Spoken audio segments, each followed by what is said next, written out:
Hey, what's your name? My name is Josh. Josh, I'm Shane. Hi. So I wanted to ask a question about gay marriage.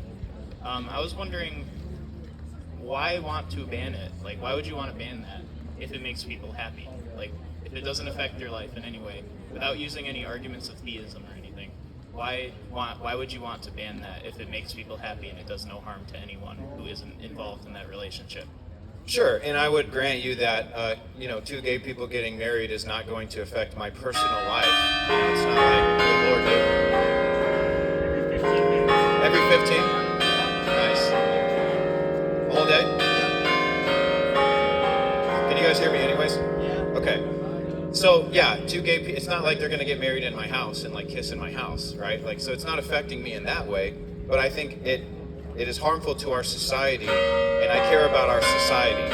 So if you, Why is it harmful to society? so I will tell you. So if you look throughout history, gay lifestyles, homosexuality was never the norm. It was practiced in all civilizations, but it was always a tolerated subculture. Maybe it was practiced by elites, but it was never. This is literally insane, dude. But it was never the norm. And what we've done in America is we've made it the norm. And what happens is when societies promote things that destabilize a nation, like a mockery of the public institution of marriage with homosexual marriage, which I believe it's a counterfeit. It's not real. Marriage is not just two adult people who want to express love. Marriage is a sacred institution that binds a woman and a man together, binds them to their children, and furthers a society. So any society that has existed, that thrived, it was because the traditional family unit was at the core. And when we drift from that, and when we elevate it to the same level as traditional marriage, we're spitting in the face of it, we're devaluing it. And the secondary problem of gay marriage is that these people are now allowed to adopt children, which I also believe is disgusting. It is robbery to the next generation who deserves to be raised by a mom and a dad. There's many issues, but I would say my biggest argument is that even just naturally and historically, what's always been done and what's strengthened a civilization is the traditional family unit. Okay, I have 3 points. One, gay marriage has existed since ancient Mesopotamia, so it has existed for a long time. I said that. I said it was a very minority group. But the fact that it's existed, even if it isn't the norm, that doesn't make it inherently bad. Like, not everyone does things that other people do, but that's not necessarily something bad. If someone eats bugs are healthy, but not everyone eats bugs. Like, most people don't. Right, but that's not going to warp a generation to believe that eating bugs is normal. Well, why is it abnormal? Like, the only Why is homosexuality abnormal? I have other points. Okay, go ahead. I will answer that question. Third, if you believe in the First Amendment, that includes separation of church and state. So why is marriage somehow exempt from that? So separation of church and state, this came from Thomas Jefferson, a letter to the Danbury Baptists, right, in the 1800s. And that was to keep the church out of the state, or the state out of the church, and to make sure that there was no government mandated or enforced religion. So if we talk about separation of church and state, the idea of a state ran by the church, absolutely off the table. That's what this was also helping clarify. But the idea of a state that is not influenced by the church, many of the founding fathers, signers of the Declaration, authors of the Constitution, specifically said to try to divorce morality from religion is ridiculous and it's impossible.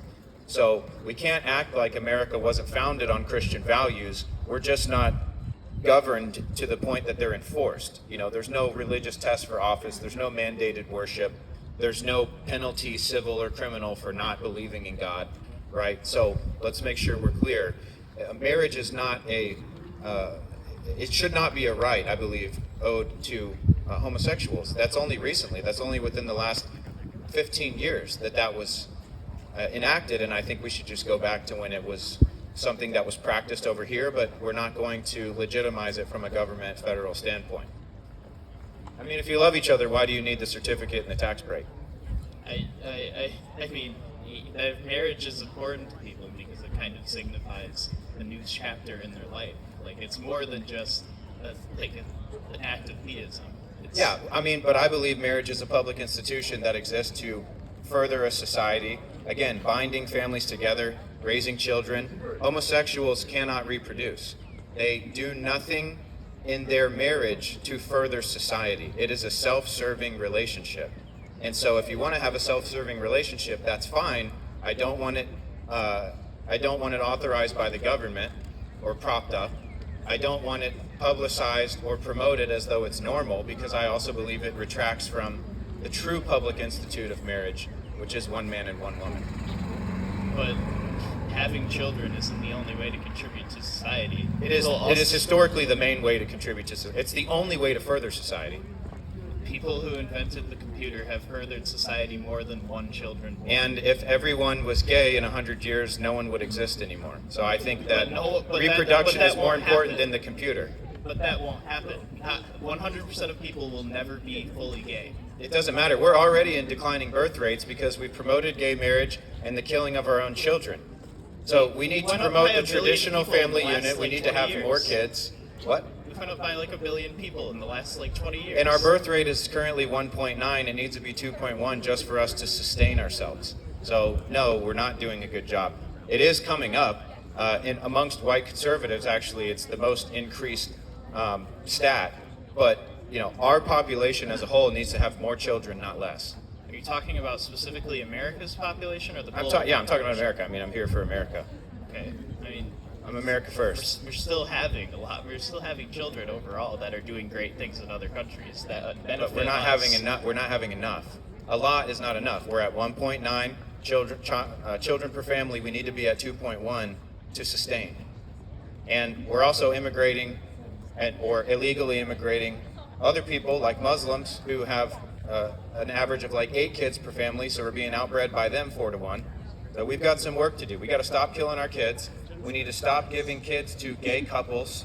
We need to, all of these practices, they're hurting our civilization.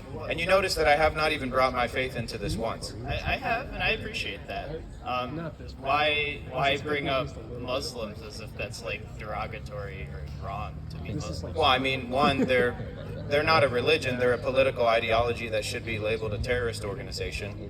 But they also are coming into our country in large numbers, and they are reproducing with the intent of taking over. This is their mentality.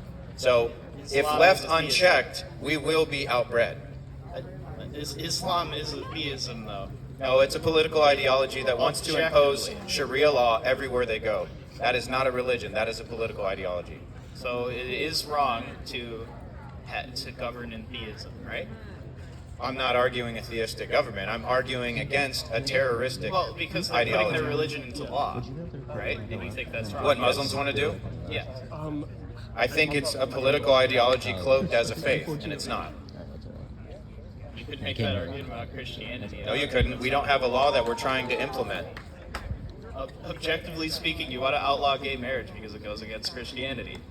No, I didn't even mention Christianity. I just gave you so many reasons why I believe it hurts our society, and it detracts from the traditional family unit. And I used history to show that, not a Bible verse, which I've got plenty of those. But it doesn't.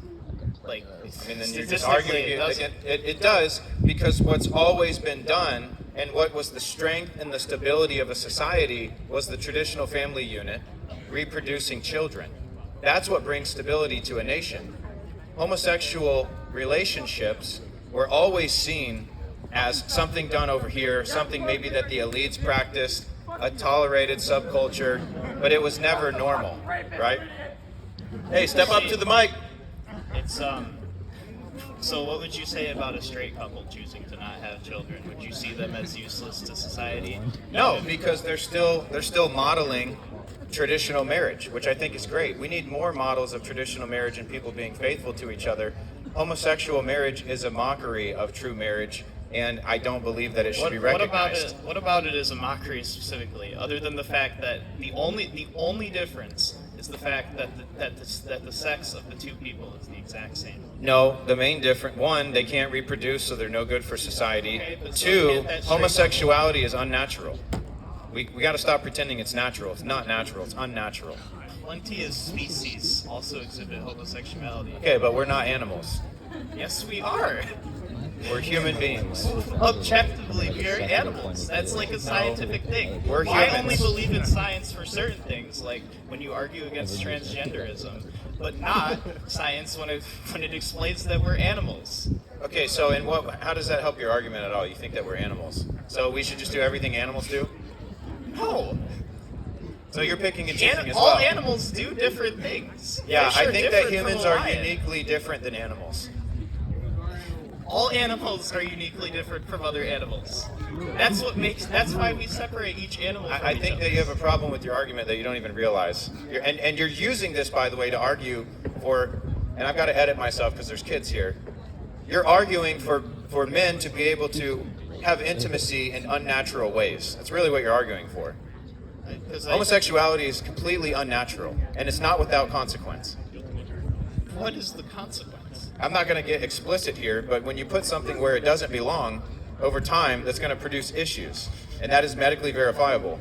It is medically verifiable. Men and which women, is would why you we have agree? treatment Would for you it. agree? Okay, so let's do something unnatural because then we can get it treated. Would you agree that men and women are sexually compatible?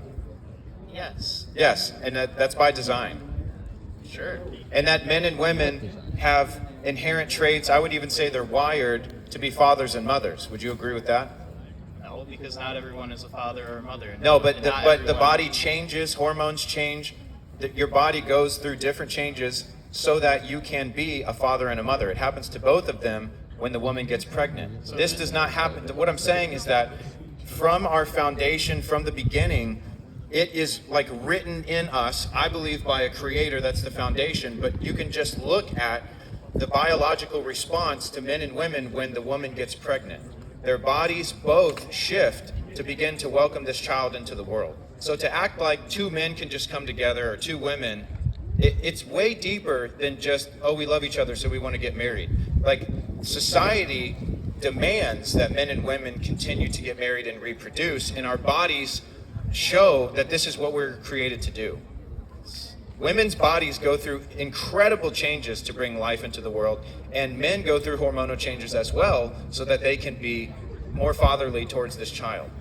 But that isn't always the case because abortion exists and people seek abortion during pregnancy because they don't want the child. It's because they're selfish. But that doesn't change the fact that a woman's body will change if left untouched. It will change, but it doesn't necessarily mean it'll change to want to have the child. No, the want to have a child is your mind, not your body. You will not stop your body as Your a mind woman is a part of your from body. Is it not? No. You're not in the terms that we're talking about. A woman's body, if left untouched, will change biologically, and hormones will change to provide the best possible house for this little baby to grow up in, right? From gestation to birth to postpartum, her body goes through changes. If they want the child. So if they you're, don't, ma- then it won't go through those so changes. you are making a decision to stop what is biologically going to happen unless you put an end to it. I don't think that's a good argument. So I'd love to hear maybe some final comments because we've got a line, but I'm not sure where you're going with this. It's just the fact that if their mind changes their body's hormonal reaction, then that means that reaction is different. It changes. It's not the same. Okay, so yes, I agree. If a woman wants to be selfish and kill her child, her body will stop producing the things needed to raise that child because the child is no longer there because she killed it selfishly. I'll grant you that. A woman has the ability to stop the biological process of pregnancy through abortion. Yeah, and that stops the hormonal changes. Great, and I think that we shouldn't be allowed to do that. All right, thanks, man.